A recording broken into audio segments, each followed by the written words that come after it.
Assalamualaikum warahmatullahi wabarakatuh. Nama saya Haji Maulana.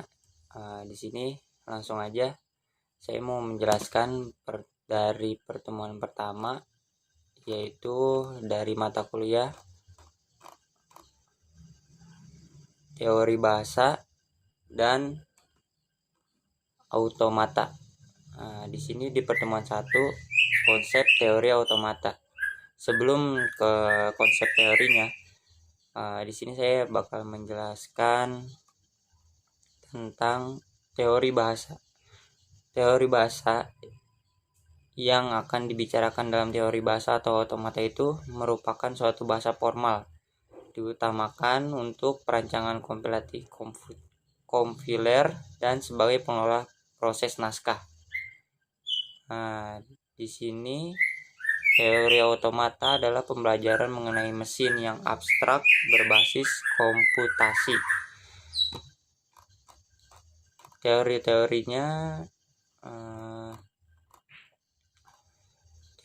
pengembang bahasa berkaitan sekali dengan ilmu komputer.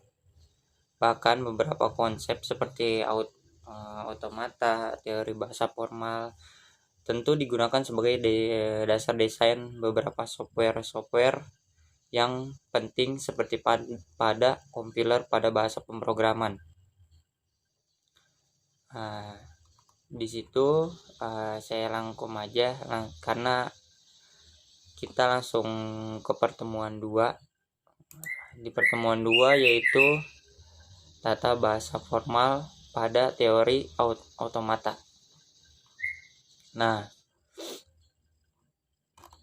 Di sini tata bahasa formal pada teori automata adalah aplikasi utama dari sebuah penerapan teori automata adalah verifikasi secara otomatis atau pengecekan kesalahan. Kesalahan dari properti suatu perangkat keras ataupun perangkat lunak diberikan oleh suatu sistem 1 dan properti 2-nya, seperti apakah pola penerapan automata.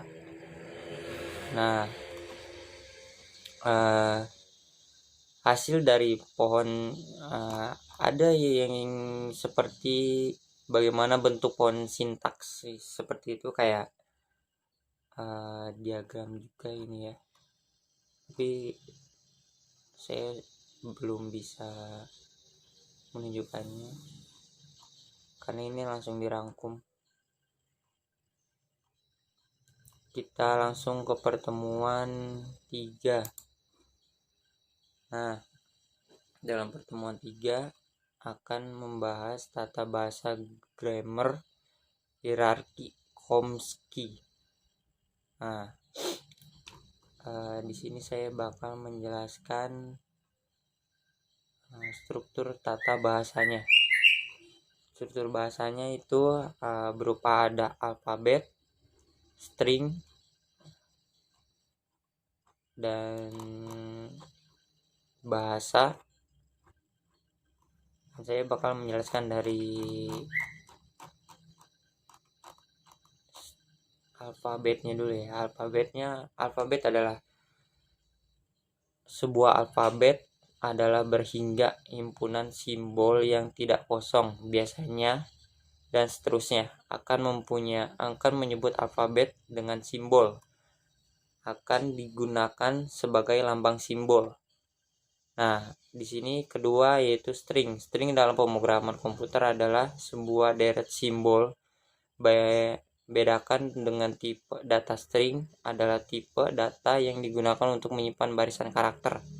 Karena seharusnya akan kita gunakan istilah string dalam buku ini sebagai definisi deret simbol, sehingga string dapat kita sebut juga dengan kata jika untai string adalah kalimat. Yang ketiga adalah bahasa. Bahasa adalah suatu himpunan dari sebuah string yang dikenal dari simbol tertentu. Menurut Noam Chomsky dalam jurnalnya Information dan Control, bahasa adalah koleksi dari kalimat panjang kalimat yang panjangnya berhingga dan dibangun dari simbol-simbol yang berhingga.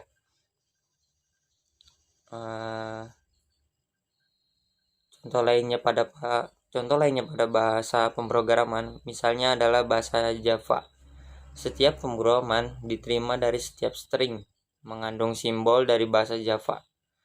Bahasa pemrograman harus didefinisikan secara tepat. Awal mulanya, bahasa pemrograman memiliki kompilator khusus yang mampu mendefinisikan bahasa tersebut. Bagaimana menyajikan sebuah bahasa?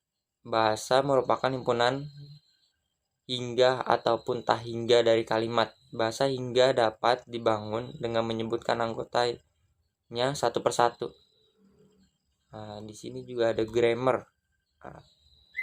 Grammar terdiri dari himpunan hingga yang tak hampa dari aturan atau produksi yang mengklasifikasikan sintaks dari bahasa. Artinya sebuah grammar itu menentukan bahasa yang akan terbentuk.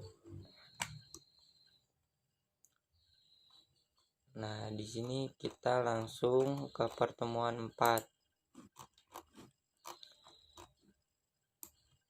Di pertemuan 4 ini kita akan membahas finite state automata atau automata berhingga.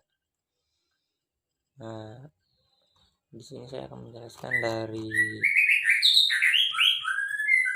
konsep FSA dalam suatu komputasi. Sebelum mengenal mesin automata dalam definisi lebih formal, berikut ini adalah contoh yang lebih alami menunjukkan adanya suatu konsep automata dalam suatu kegiatan.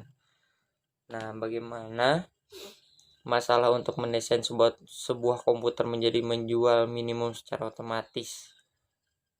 Nah, ketika ada seorang pembeli yang ingin membeli minuman dingin pada mesin penjual otomatis, maka pembeli ini harus menekan uang dalam bentuk kertas.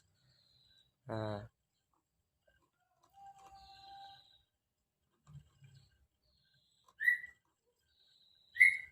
di sini juga ada definisi dari FSA, mesin otomata berhingga atau FSA merupakan model matematika yang dapat menerima input dan bahkan mengeluarkan output, memiliki states yang berhingga banyaknya, yang dapat berpindah dari suatu state ke state lainnya dapat berdasarkan input dan fungsi transisi. Jadi tidak memiliki tempat penyimpanan atau yang namanya memori, hanya bisa mengingat state terkini. Mekanis juga kerja dapat diaplikasikan kepada elevator, text editor, analisa leksikal, pencek variety, dan lainnya. Jadi itu saja yang saya jelaskan dari pertemuan 1 dan pertemuan 4 dalam mata kuliah teori bahasa dan automata.